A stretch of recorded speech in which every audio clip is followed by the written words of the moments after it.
Hello, everybody out there. This is David Rovix with another episode of Fifth Estate Live, a live stream broadcast that comes to you every Tuesday at 10 a.m. Pacific, noon Central, 1 p.m. Eastern, every Tuesday on various platforms, including the Facebook pages of Popular Resistance and KBOO Community Radio here in Portland, Oregon, as well as my Facebook, Twitter, Twitch, VK, LinkedIn, and YouTube channels. And it all gets turned into a podcast afterwards, which you can find if you look for This Week with David Rovix, wherever you get your podcasts. And I also do broadcast other interviews on Wednesdays and Fridays under the banner of Discussions with David, which are very much like Fifth Estate Live, except they are not produced by Peter Werby, who is the producer for this show that happens every Tuesday under the auspices of Fifth Estate Magazine, which is a quarterly publication, now print publication that comes out. I was trying to find a way to finish that sentence without sounding really stupid, but once you start it like that, I just got to go ahead and so 4 times a year. And the current summer issue is out now, and it has an amazing cover by Seth Tabachman and articles by me and various other people. And you can find it at fifthestate.org and get lots of copies to hand out at the protests and all sorts of other things like that. Today, we are spending this election day talking for the hour with Andrew Smith in Central Tennessee, who is a teacher and a poet and a publisher and a Bible-thumping, rabble-rousing anarchist mutual aid organizer. And with no further ado, Andrew, great to have you here with us. And I know your executive producer, Peter Werby, would want you to know that I was his collaborator on the Fifth Estate from 1988 when I was 20 years old and getting arrested in the desert outside the Nevada test site and working in the basement there on 2nd Avenue, the old basement office in the Cass Corridor until 2009. And I had already moved to Tennessee, and we were co-publishing with Detroit for a long time. And we had a library bookstore in a barn. We call it Bookstore in the Barn. And we did punk shows in a barn, and we had mountaintop raves, and it was the anarcho-hippie dreamscape that I wanted it to be until I didn't want it anymore when I moved to Cookeville, which is a college town where I've been employed at Tennessee Tech since 2001. And you came in the early aughts on your way to Fort Benning. I remember.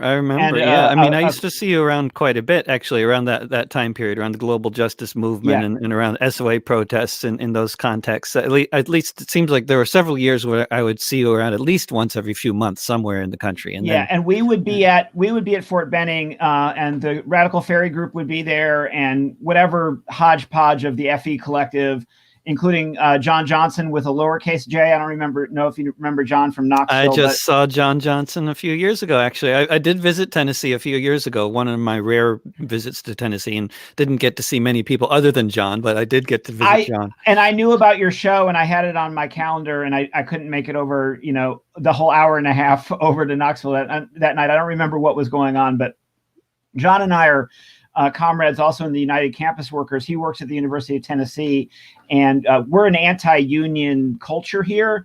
We're what's called a right to work state, which is a right to be fired, a right to be exploited by your employer. So he and I belong to the same union, which is a statewide union that's affiliated with the CWA, Communication Workers of America, interestingly enough, which was Peter Werby's union back when he worked in radio. So John and I, we talk often. Another good guy. You had Sandy Katz a few weeks ago, so get John. You can have last week, in fact, the rural Tennessee, connection, if you will.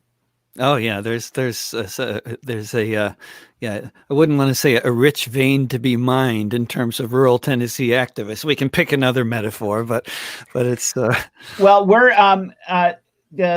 even the hippies. I mean, the Summertown commune, that Stephen Gaskin's group, they've got some really interesting stuff going on. Oh, absolutely. Still to this day. And then there's the Highlander Folk School, which was all the signs that were plastered over Tennessee was Martin Luther King, attends communist training camp, and that of course was the Highlander Folk School. That's the Highlander Folk School, yeah. which was in Grundy County, which is really redneck. And then it's now in New Market, Tennessee, which is in the far eastern side of Tennessee. Tennessee is like this flat pancake, and our state flag has 3 stars, and that refers to the middle section, the eastern section, and the western section. And of course, the west section is Memphis. And we have an insurgent U.S. Senate candidate named Marquita Bradshaw, who's a kind of an environmentalist, a socialist, and she's running for U.S. Senate.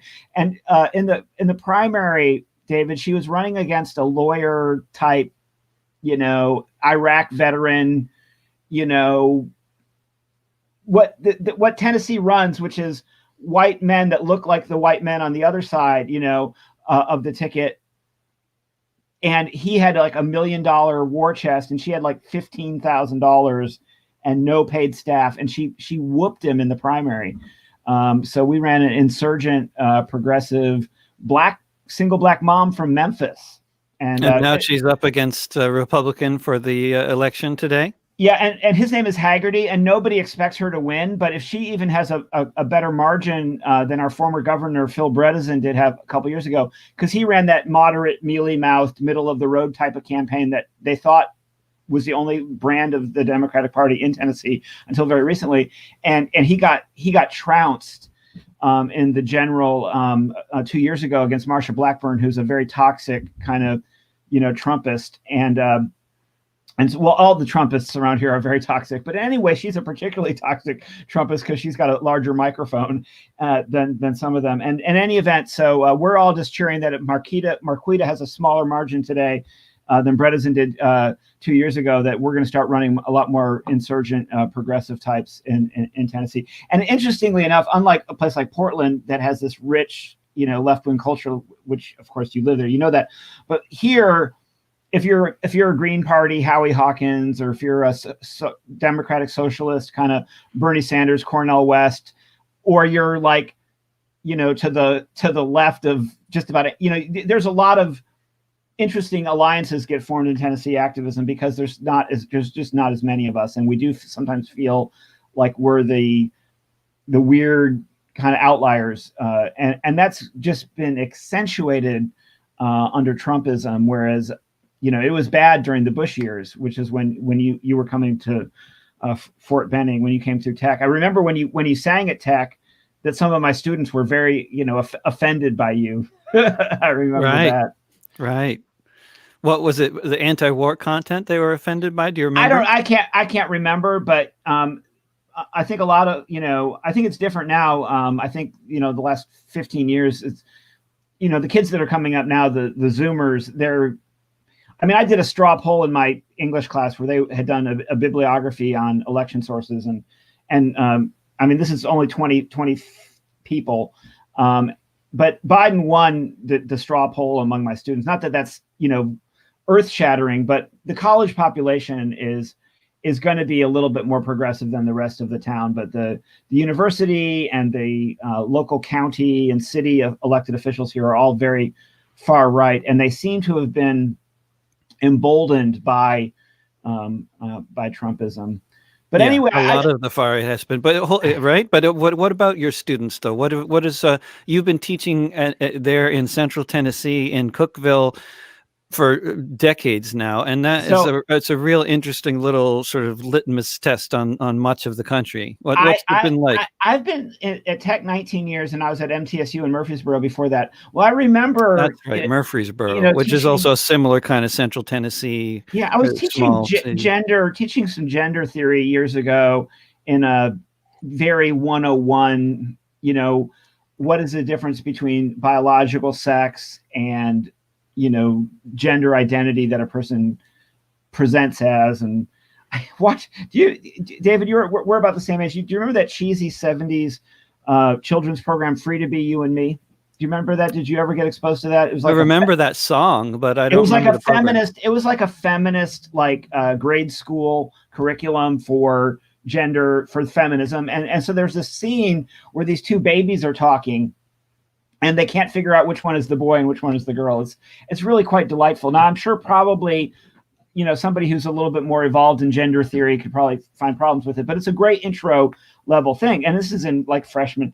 And then I had a non-traditional student, when I started talking about gender, and there was a couple other times during that semester, she would cover her ears. And one time she covered her ears and put her face on the desk. She like protested my lecture, Was it just too much for her to process and she had to like shut it out, or she was really like actually she told me later, she said, I'm not going to apologize for that because basically, I'm not like these kids. You can't brainwash me, basically. You can't feed me your liberal crap. I'm going to think for myself, They're in a very difficult position, as you say, the non-traditional students, which are the older students, right? When you use that term, and because they're like actually subject to your power in a big way, because they need to get a grade from you, and they may be paying quite a bit of money to get a degree, which they're hoping is going to help them in their job prospects. And here they are sitting through a lecture by this radical that's terribly offensive, but they kind of can't really leave the room, or you'll give them an absent notice or something, right? Right. Well, so when we knew each other, I was always very spiritual, but I was kind of more new age hippie type. But I always had. You've become a Bible-thumping anarchist at this point, and I saw that speech that you gave at that rally 4 months ago, and which has gotten quite a few views, and it's a fantastic speech. I want to ask you about that, and about the FBI visit, and about your work as a minister. But we can just do one thing at a time. So. And what happened to No Gods, No Masters too? If I didn't ask you that, then Peter would be offended. I mean, all the anarchists that I read about from the beginning of the 20th century, No Gods, No Masters, in both English and Italian, was a very prominent banner all over this country. And so I think a lot of people who associate anarchism with that phrase might be interested to hear your thoughts. So you have Dorothy Day, and you have Ammon Hennessy and Peter Morin, who founded the Catholic Worker Movement in the 1930s. But to cut to the chase on that, because I don't know that we want to go completely down that tangent for the time that we have. And I promised Peter we talk about. Our producer would not be happy if we did. The poetry of Diane de Prima today. But what I would like to say, David, is that that the anti-authoritarian argument is fairly simple within Christianity, and it's been manipulated, by this both sidesism, because like I believe in solidarity, and I'm taking a side, right? I'm on the side of the oppressed. I'm on the side of we just fought and beat anti-panhandling ordinance here in our little small town, which was a miracle that we did because all the businesses and politics were, in favor of it. But I stood outside the city council meeting by myself, single person protest with a sign that said, Jesus was homeless. But here's the thing, and here's the inroad is, and you'll get this from any liberal, any good progressive Christian, like Marcus Borg or William Barber or whatever. If Jesus is God, then Caesar isn't, and so therefore, if Jesus is God, Trump is not. And Trumpism is, by my Bible-thumping side, a heresy, an apostasy. It's blasphemous, the kind of cultism that is this authoritarianism has enamored, the religious right, and they've sold Jesus out like every single day. But the church, the anti-woman, anti-sex, anti-LGBT. Anti-science, anti-rationality. I mean, we could go on all day about and I'll use a word, the sins of institutional religion, and I don't disagree with any of those critiques. And hey, I was in a quote liberal denomination, the Presbyterian Church USA, and my local church, when they saw that FBI video that we'll talk about later in a minute or whatever, and the Black Lives Matter sermon that I gave, they made me feel incredibly unwelcome. And I'd been there 3.5 years and things were going great. But Andrew, I was wondering though, like, what was it? Just picking that apart a little bit. We got time here. Okay. Was it the Was it your attitude, or was it the things that you said? Because like the way that you were sort of lecturing the FBI agents, was it that kind of attitude that they considered to be like overly aggressive, or was it actually the content? I was curious about that. So I, interestingly enough, I'm guessing, you're such a known entity, and you're not dependent on, because I actually talk to conservatives all the time, like in my students, because I like religion, and because like I tend to have a fairly good relationship with some of the and Trumpism has kind of ruined that. Sandy Katz, when you had him on the show, talked about how he can go to the store in Woodbury and Cannon County and not feel like he can't talk to his neighbors, even though he knows that they're flying these obnoxious Trump flags. So I knew that I had Trumpsters in my church, and I knew that I'd had some pushback on some of my sermon content in the past when I talked about the Me Too movement at one point, and I talked about immigration and the cruelty at the border at one point. But this video that happened, so I'm guessing you don't have like a lot of trolls, and I'd never really been trolled before.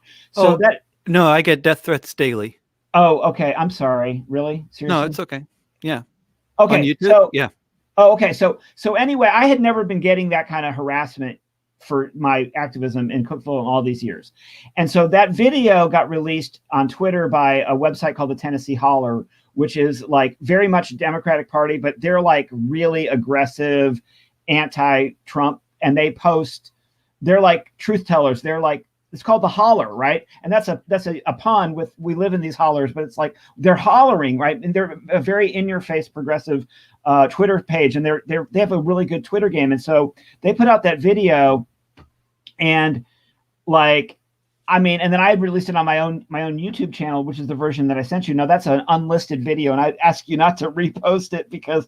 So anyway, so I started getting harassment because of that video. It's gotten a lot of views though, so I mean, it may be unlisted, but it's gotten out there. Over the top. And one of my trolls told me, he said, "We're going to make sure you lose your job at your church." Right. And I thought, who the heck is it? I'm not going to lose these people love me. They're not going to, and they know me. But yes, so what was wrong with that was that I was excited, like I am right now. I'm a very animated speaker. And I guess. Are you not an animated speaker at church? I mean, what do you slow down at church or something? I've never known you not to be an animated speaker. So this whole kind of like back the blue covenant, it's like a covenant. So like we just have all these unwritten social contracts that we live under, but the sanctity of the police. I mean.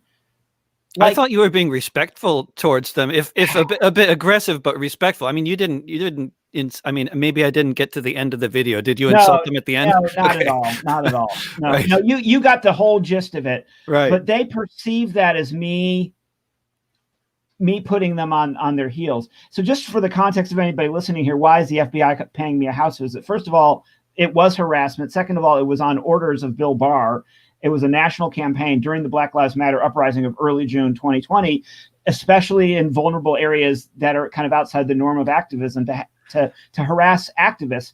Well, they had been in Cookeville. The FBI had already visited 4 or 5 other young people activists, and I had sort of been called in kind of as a mentor guide to this group of activists who are planning this rally, and I was just in conversation and support and just kind of encouragement as well. And I'd been on a Zoom call the day before with this young person in tears because and this is all in an article on The Intercept that you can read about it as well. But they had visited this woman at her job and taken her off her shift and invited her to come into a van, come get in this van with us and let us question you in the van, And this was, whenever they were talking to these kids, it was, that Antifa's coming. You heard about the whole bus loads of Antifa fake intelligence. These emails were being sent around to and this was what the FBI was talking about, and the police were talking about in a way that indicated that they believed that this was actually real. I think they thought it was possible that these young people were Antifa. So this young woman works as a janitor. She does house. She's a custodial, does like cleaning work, low paid, and she'd never done anything in activism in her entire life. So this was her first.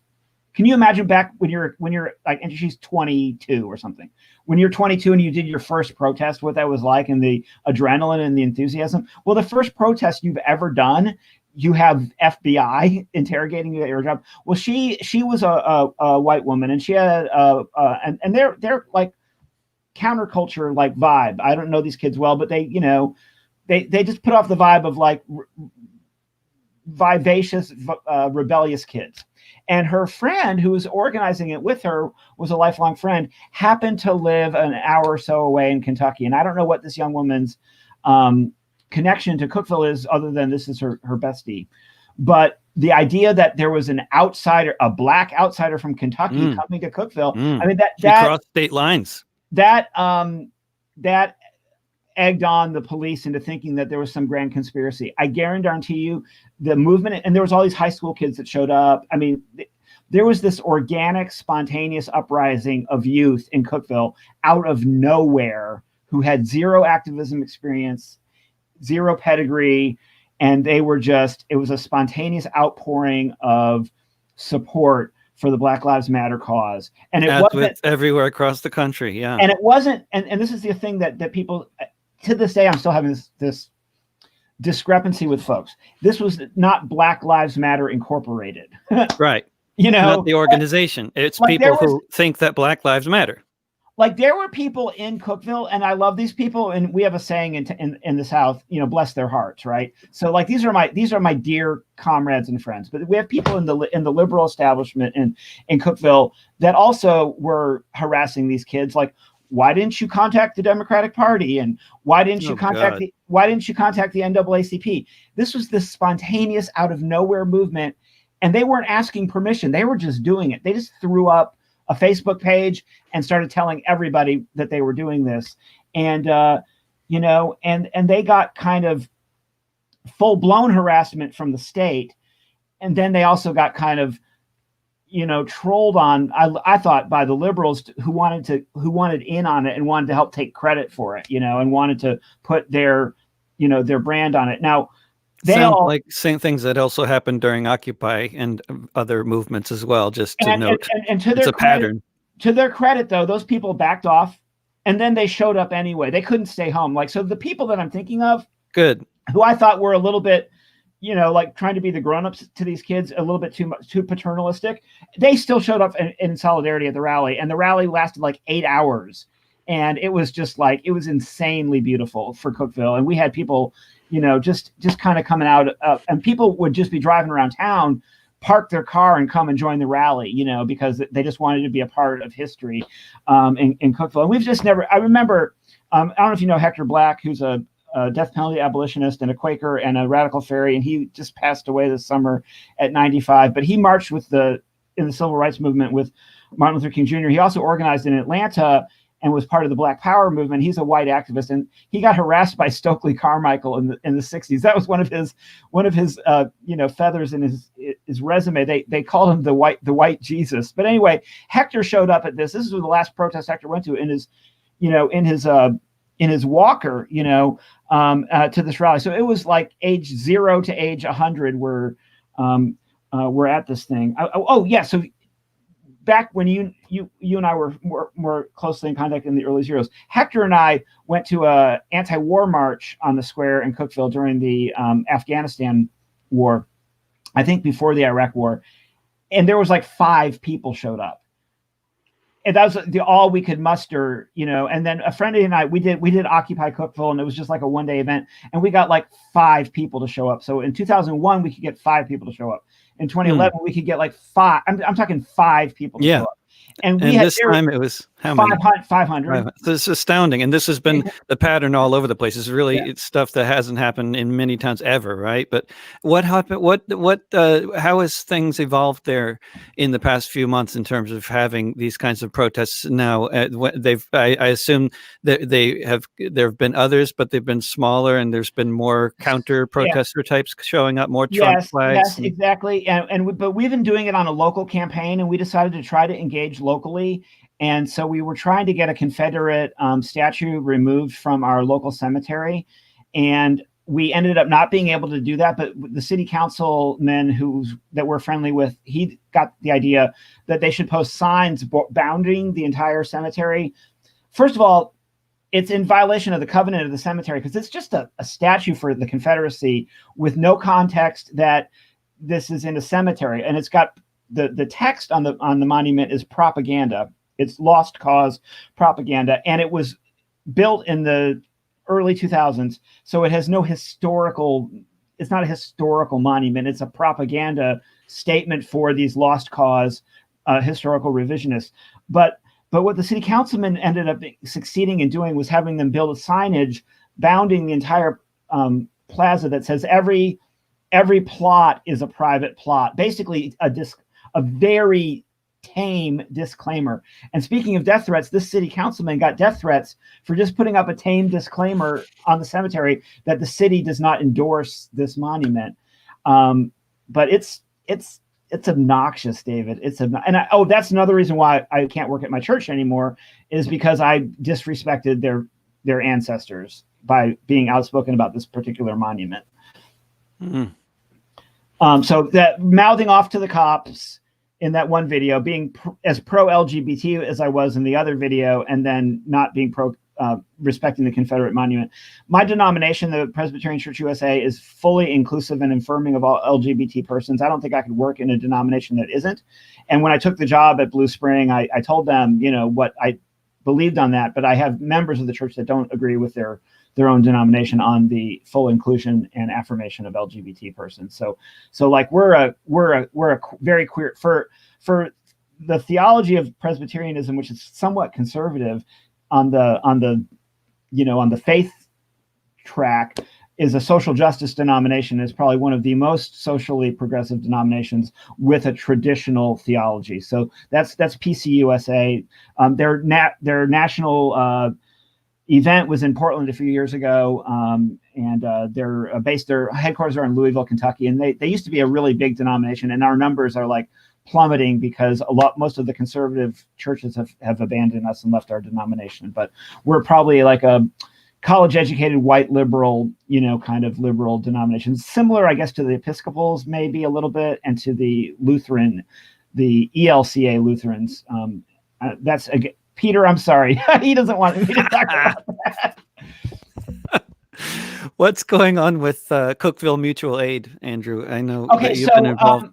And don't forget that we have to talk about that. That'd be, maybe we can end on Diane DePrima, but in Tennessee, by the way, on the topic we were talking about earlier, I want to say this because before I forget, they didn't even poll. They're not even doing any. I don't think anybody spent a dime on polls. I think they've already called Tennessee for Trump, and this Haggerty guy is probably going to beat the young African American woman I was telling you about, Bradshaw. But anyway, but since you mentioned that, you're involved with various electoral campaigns, insurgent electoral campaigns that look like some of them have any chance. I mean, I think nationally there's going to be various Sanders-backed candidates winning in various situations, and I think it also might include a Trump victory, but for the same reasons, actually. And but we'll see. We'll soon whether my prediction is correct. I hope not. But what you got? You got any electoral predictions for any of the insurgent candidates or for Trump? In Tennessee, I can't name all the ones that are running for House of Representatives nationally or for the local houses, but we have several progressives that are running. But it's this U.S. Senate candidate that came out of the blue and had this massive upset in the primary. We don't think she's going to win, but we just want her to have a closer race than her predecessor. And man, I hope you're wrong about the federal election.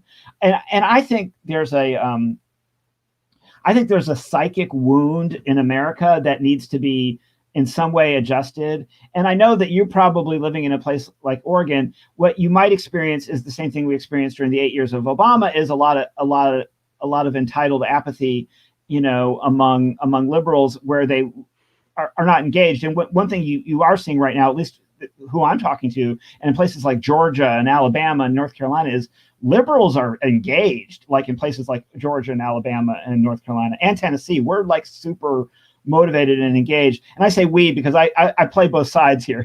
Like in a community, if I lived in Portland, I'd probably be more like you and less like I am here in Tennessee. But no, I don't have any predictions. But I think I'm hopeful that that the dictator will be run out. I mean, I'm hoping for a decisive. I mean, I'm listening to these pundits. Well, he's going to declare early victory tonight, and then when they count the other votes, then it'll be the Supreme Court. No, I'm counting on Biden being in the lead tonight, so by such a wide margin that the mail-in ballots will only elevate his like. I mean, I want a repudiation and a trouncing at the national level in terms of some of these swing states that they're talking about, like Texas and Georgia flipping for the first time ever, but also getting back Pennsylvania, the Midwest, the upper Midwest that Trump won. I mean, I'm sure Peter and you have talked about this. I mean, Peter could probably pick out of a lineup the Jill Stein voters that threw the whole thing for Michigan. I mean, he probably knows by name and address the people that lost Michigan in 2016, and they're all. So you have all these anarchists, who are like don't ever vote third party, whereas I voted for Jill Stein in 2012. I live in a swing state, I don't I play nicely with the Democratic Party, but I have no moral. I'm not morally bound to the Democrats. And I mean, and Biden was the least appealing option that they offered. But whatever. I like Kamala. I know she's a cop. I know she wasn't super good on legalization and transgender rights for prisoners. I know she's got a lot of blemishes, as they all do, but I think there's a psychic thing that can happen if Biden wins big that can be somewhat rehabilitatively. And I'm not interested in so if there's civil unrest in Tennessee, it's going to be like those Liberate Michigan protests that you saw in the spring. It's going to be the anti-mask type protests. It's going to be them marching around with their little cosplay weapons. But in Tennessee, I don't think there are going to be any. It's not going to be like Portland. There's not going to be any Michael Reinholds for them to attack. I mean, because we're not. This whole question.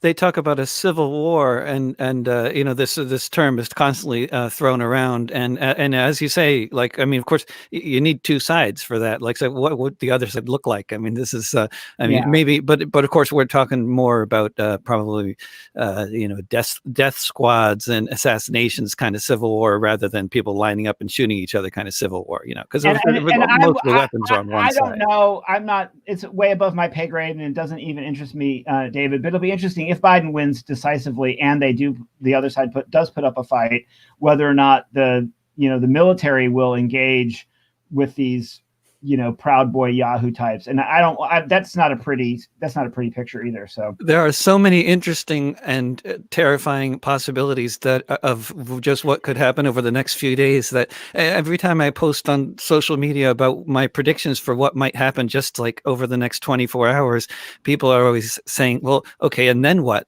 And I have no idea. I mean, just predicting 24 hours ahead is quite a lot too much to ask. We were going back into another. Where were we going to go? Cookeville Mutual Aid. Oh, right. Thank you. What's been going on with that? Because in terms of economics, just to put things into a little bit of context, this country is $21 billion behind on rent. The last time I heard Marketplace, this is the economic crisis is extreme. 1 out of 5 children are going to bed hungry every night in this country, and I'm sure that's at least 1 out of 5 where you live. So I was on a group discussion in the summer with local activists who are moms, who are don't have tenure, who didn't want to go to rallies but wanted to get involved. And they basically, I don't know how I got thrown onto this group chat, but basically I got thrown into this group chat with all these people that basically said, we really want to get involved, but we can't go to rallies. And we're talking about issues related to prison abolition and criminal justice reform and police abolition and police reform. And we just realized that we have a jail here in town that rents beds to prisoners from the state system that are loaned to Cookeville because they have overcrowding in the state system. And there's a current proposal to expand our jail from about 250 beds to about 800 beds. And people keep debating if it's an additional 800 beds, so that would be 1,000 beds, or if it's an additional 550 beds, which would be a total of 800 beds. But they want to expand in the carceral state's footprint in Cookeville quite significantly, and they want to cage more humans in my community. And we decided to start doing mutual aid with the.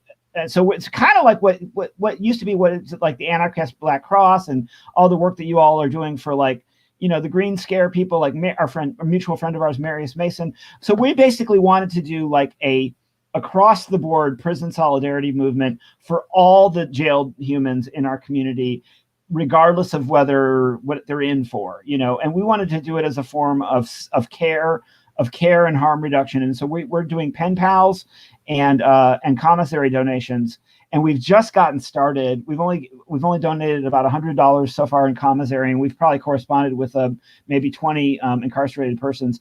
But we're hoping to grow our organization quite a bit over the coming months. And then we've been focusing on this anti-panhandling bill, and also focusing on the unhoused population, particularly the people who live in camps. And so some of us have been going and doing, you know, direct aid to some people living in a homeless encampment. But we would love to get involved in utility relief, you know, just going whenever we can raise the funds, just going and paying off, you know, low income people's utility bills as needed, rent striking or rent freeze type stuff that I know you've been really involved with. Has there been any of that kind of activity in Tennessee, rent strikes or organizing around tenant issues? I have not heard about it too much, but there's a lot going on in Nashville, because Nashville is like the San Francisco of Tennessee. And so it's the most progressive part of Tennessee, but it's also like really expensive, increasingly ridiculous, likely affluent. I mean, the Nashville level of posh is it's just unreal. Like my daughter Ruby Jazz, who you probably remember, is a very successful graphic designer, got herself a house in Nashville, and I just couldn't believe that.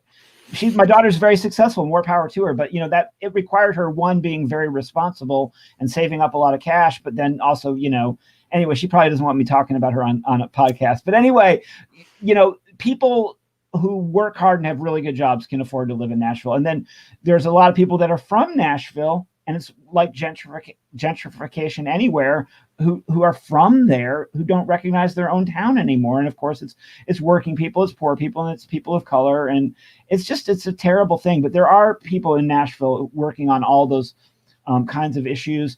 I don't know of a particular rent-based movement in Nashville, but you should know that when in Seattle, when they started the Chaz, remember that occupation? Yeah. There's a Tennessee activist, black activist by the name of Justin Jones, who basically started a Chaz on Legislative Plaza in Nashville, the same place where they had the Occupy movement in Nashville, and they were successfully there for like 70 or 80 days. They were like two and a half months ish. They were there, and then the legislature made it a felony for them to be there, and they disbanded when it was going to be a felony to be there. They changed the laws just for them. Yeah, and these young people were amazing. I went there and spent the half a day with them, and you know, brought a donation and just hung out with them. But they were having it was a hot summer day, and they were having yoga classes, and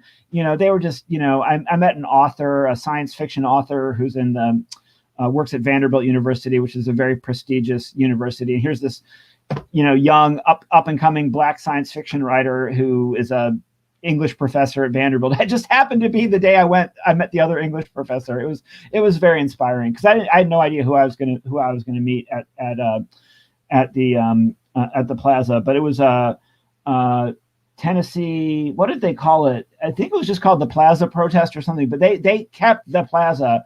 They kept a presence on the plaza nonstop, and it was all to remove the bust of Nathan Bedford Forrest, a Ku Klux Klan member, from our state capitol. And they still haven't removed the bust, and it's tied up in these committees. And you keep hearing about it, you know, on the news or on Twitter. You know, they're going to have another meeting to get the bust out of there, and then they tell you, well, there has to be another committee.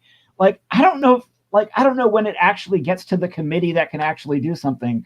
But they're like, well, it has to go to this commission first. And then they're kicking the can down the road. That's the easiest thing to do. And apparently it's all like in their bylaws. So whenever they put the bust of this Klansman in the Capitol, they buffered him with many committees. You know, and they in one day, you know, got, you know, one of the most horrible anti-choice laws passed, you know, like that.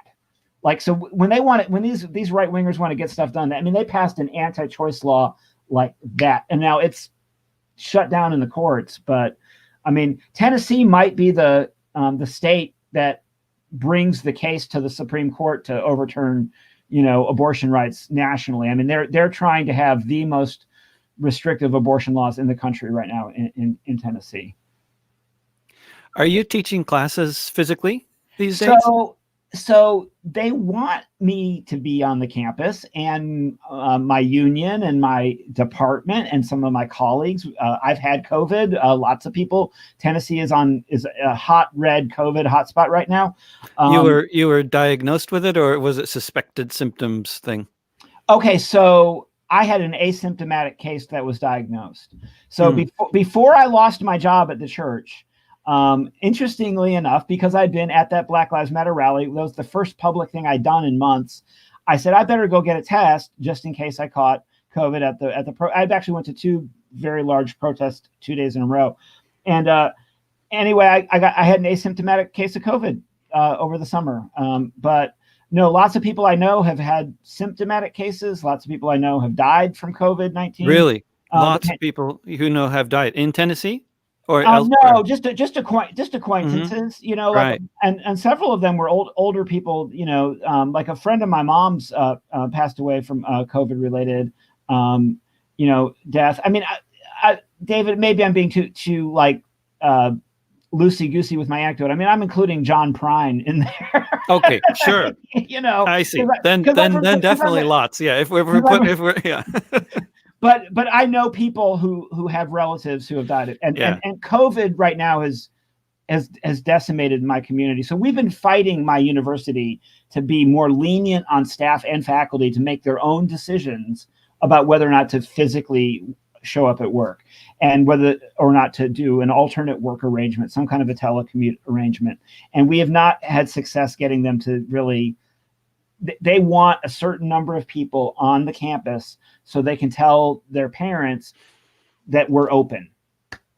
I've been teaching like this, like video conferencing has been my new normal. So I work all from home, but next semester, in order for them not to be charged an online fee, I'm supposed to meet with them once in person before we move the class online, and hopefully those approvals will be allowed. But right now it looks like in January I'll go and meet my classes once, you know, and I'll be wearing the most elegant and abundant PPE I can find, you know, visors, masks, you know, gloved. I'll probably come up with some kind of Star Wars looking costume to wear.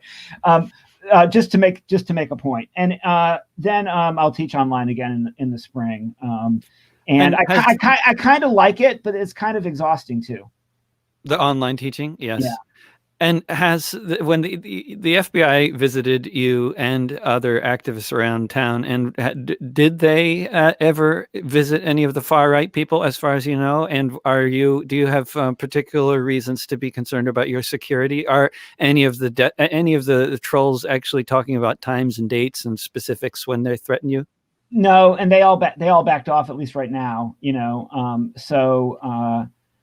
So right now I'm not currently under any duress, and it was fair. They flamed out pretty quickly. I think they went and found other people to harass, but there was one private Facebook group that was called Protect Cookeville from Looters. And it was originally a public Facebook group. And so without joining, I was just kind of lurking in there, and it was just a horrible, horrible, horrible thing. And so when I was in that video, I name checked the moderator of that page, and he came after me online and harassed me online. And I probably shouldn't have done that, like I probably shouldn't have name checked anybody like to the FBI, like other than Jesus, which you heard me do in the video. So I, and if they come again, I'll probably just tell them to come back another day if they have a warrant, or if I'm actually being, accused of a crime. But I'm trying to stay out of jail. But I, depending on what scenario of all these, choose your own adventure forks in the road that are going to come tomorrow, there's definitely a road that the world could go down where we would all want to be in the streets again, and if I'm in the streets again and I get popped or whatever, I'm okay. I'm okay with that. But I joked to my wife, who's helping me with the pen pal program for the incarcerated persons, and I said, well, maybe I won't have to write them so many letters if I'm their, jail, their cellmate or whatever, But my plan is not to do nonviolent civil disobedience, or not to do any other illegal activities, but rather to do, do the kind of stuff that on the outside that can be true solidarity, not just symbolic, but real solidarity work from the outside. Because I think that's how I can be most useful. But I hope, I hope we have this kind of interim, this kind of interim regime kind of scenario with Biden. I really do hope we have kind of a provisional government, so to speak, The second term of Bush was especially depressing for a lot of people. I think, well, I'm in recovery from addiction. I've got 11 years sober, and I definitely knew that I got sober right around the time that Obama was elected, and I drank myself into a lot of oblivion during the Bush years. And I would prefer not to have the temptation to want to self-medicate during a second Trump term. Man, I find myself more affected by how much they're raising the rent rather than who's in the White House. But but yeah, I know there's only so much time in an hour, and you talk a lot. But what's Ordinary Space about? Can you talk about the zine and why a physical zine? So, well, the FE is in my blood, even though I haven't collaborated much in the last couple of years. But I think there's something about reading not on a screen that is very tangible and very fun. And also, we give it away. It's not for sale. So my buddy Rick and I that started Ordinary Space, we like to just leave it in like random bookstores and coffee houses and that kind of stuff. And it's pretty nerdy. We had a lot of articles about Bob Dylan, for example. But it's kind of like that, a little bit highbrow, kind of social justice theology and pop culture is its subheading, and that's really what it is. It's kind of like, speculative writing. I wrote a piece about Thomas Merton's playlist, Martin Luther King Jr.'s playlist, and I'm forgetting one other person. If Thomas Merton were on Spotify. And I also talked about that they liked to sleep around. Was it just Merton and King? I talked about Joan Baez in there as well, and I talked about. It was mostly about Martin Luther King Jr. and Thomas Merton, but I've written about. I wrote about Altamont. I went on this crazy thing where I think the Rolling Stones are kind of gross. Like, I think what happened at Altamont when that man was murdered by the Hells Angels kind of prefigured the times we're living in today. And he was buried in Meredith Hunter was buried in an unmarked grave. I think I wrote kind of like a Black Lives Matter confession about Altamont from the perspective of somebody who loves rock and roll and loves to go to festivals. Like, I love to, like, nothing thrills me more after COVID than going and listening to a bunch of bands outdoors somewhere, for an afternoon.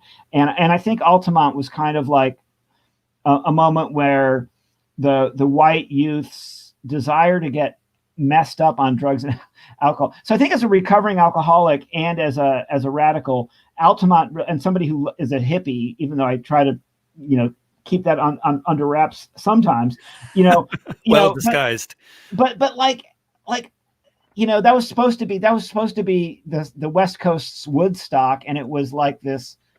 And of course, everybody knows Woodstock was this commercial fiasco and everything, but there was this I'm always looking for that utopian trace, and there was that utopian trace in Woodstock. And in Altamont, it was like, it was a bad trip, and the Hells Angels were a reactionary unit. They're like these Proud Boys, basically. And anyway, and the guy got off, because Meredith Hunter was armed. So of course there was ostensibly no crime. Did you know that when the papers came out the next day, they didn't even report the murder? Or they just casually mentioned, and there were 4 casualties. Like Meredith Hunter was murdered for touching a Hell's Angels bike at Altamont, right? Was Yeah. that the reason? Yeah. And he was armed. I didn't even realize he was armed. Yeah. He had a gun on him, and Yeah. that's why the Hell's Angel was not found guilty. Yep. Wow. And do you have other writers in the press? The Angels stabbed him. So my buddy Rick Quinn and I are the editors, and we have a co-editor named Michelle Auerbach, who's out of Boulder, Colorado. And I'll send me your address, and I'll mail you a care package of all of the run. I really want to talk about poetry really quick. Yes. So Diane DePrima, interestingly enough, is the one beatnik that I can teach in my classes, and that the students don't well, they like Kerouac. Kerouac was kind of a Republican, but like Allen Ginsberg, everybody knows, Howl, and he was gay liberation before gay liberation. And so historically, when I taught Ginsberg in my classes, there's this, at least among a small portion of the student body, this almost like automatic like revulsion against how out and loud and proud he is. And I've experienced some backlash in the classroom for teaching Ginsberg. Diane DePrima, for some reason, that's kind of cool. I have to interject there because Ginsberg inspired so much backlash when Howl was published that if even in Central Tennessee, I imagine that folks at the university are aware of that and aware that if they give you backlash for teaching Ginsberg, then that will make the headlines, and that's kind of a nice little situation. Well, that picture, we've published it in the FE a bunch of times of these military cadets in uniform all reading Howl. And I always show that slide in my PowerPoint on Ginsberg because I'm like, hey, look, if these military cadets, if they're English professor, and the film of Howl has John Hamm from Mad Men playing the lawyer that defended Howl for Ferlinghetti and City Lights and actually won the trial. Ginsberg wasn't at the trial. Ferlinghetti movie with Eric Drucker's wonderful animation in it. Oh, amazing. I can't show that movie anymore though because there's flying Drucker. He has a flying penis in there. Drucker's no genitalia. God forbid. Gigantic, like sunburst vagina. Oh yeah, lots of nudity. You froze up for a moment there, Andrew, but it gives us hello. Here we go. Am I back? Now you're back. It was probably the cyber. When you said vagina. I know the cyber authorities had to check me, but they love Diane DePrima. She writes about Oreo cookies and food, and she writes about having an abortion. And for some reason, of course, I was just talking about that. Students want to read a poem about an abortion because they perceive her as coming off as being kind of pro-life. She's talking about her own experience as a woman having an abortion in very graphic language and in very spiritual language. But the students can have a conversation with a radical hippie feminist. It opens a lot of doors with the class when I teach Diane DePrima, and she's just, if I never met her in person, but I've watched a lot of her videos. She just has a generosity about her and a hopefulness about her, and she learned anarchism from her parents. She was a cradle. She was a black diaper baby, right? She was a cradle anarchist because her parents were her I think it was her father. Can I read you a couple lines from this please. poem And she just died last week. Yes, please. On Sunday the 25th. So she has this long poem called Life Chant, and it's a prayer kind of. So this will be the time when you say, I let Sunfrog on my show, and he let us out with a prayer, but it's an anarchist prayer by Diane DePrima, and it says, without police, may it continue. Without prisons, may it continue. Without hospitals, death medicine, may it continue. Without madhouses, marriage, high schools that are prisons, may it continue. Without empire, may it continue. In sisterhood, may it continue. Through the wars to come, may it continue. In brotherhood, may it continue. Though the earth seem lost, may it continue. Through exile and silence, may it continue. With cunning and love, may it continue. As woman continues, may it continue. As breath continues, may it continue. As stars continue, may it continue.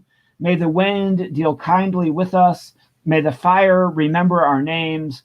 May springs flow, rain fall again. May the land grow green. May it swallow our mistakes. We begin the work. May it continue. The great transmutation, may it continue. A new heaven and a new earth, may it continue. The Life Chant by the late Diane DePrima, beat poet, died about 86 years old on Sunday, October 25th.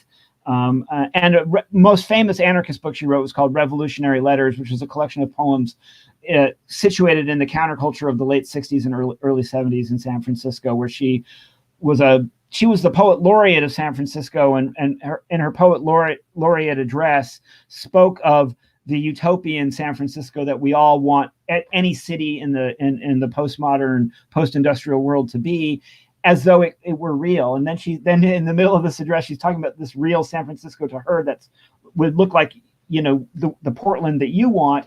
And then at the end, then she's kind of like, well, what happened to my San Francisco? Then she pushes back about how the dream has been sold out, Literally sold out to real estate agents and bankers. Yes. Yeah, pretty much. You got one more poem to share with us? I wouldn't care to read the poem that I sent you guys that I wrote for Ernesto Cardenal. Do you know the poet of the Sandinista Revolution? He was a Catholic priest, but and of course he felt betrayed by Daniel Ortega, as I'm sure many people did. But he was taken. He was also kicked out of the church. He was liberation theology background. For being a revolutionary, the Pope told him he didn't have the right to give communion, and he was given that back sometime before he passed. So let's see here. Okay. So this is a poem that I wrote, and it is for Ernesto Cardenal and Diane DePrima. Revolutionary poem for the revolutionary poet, or the poet of the revolution. Ernesto Cardenal, Diane DePrima. We mourn and we celebrate with words honest and unpretentious, words to make us feel young again, words running away to San Francisco again, words for the commune, the collective, the creative cosmic spirit. Poets of the revolution experiment with religion, dance with the rational, run away again, try rejection, reject rejection, because poetry is always insistent, and inconsistent insurrection is insisting on bread and beauty and the body, even now as you have left your bodies and left us to restore what once was called the left. What is left over of the left and to the left of the left is the true center of life, stripped of its ideological failures, stripped with us to the soul, kindling the fires for All Saints' Day. We feel your fires from Central America to the Bay Area, to the places where the experiments almost exploded into black and red solidarity sunsets of the miserable, making way for the moonlit marvelous, the dancing, the playful, the divine. Revolution when too late, because climate, because poverty, because capital. That moment when too late was just in time. For Diane DePrima and Ernesto Cardenal, a poem. Andrew Sunfrog Smith saying thank you so much for spending the hour with us here on Fifth Estate Live. It's been a great pleasure.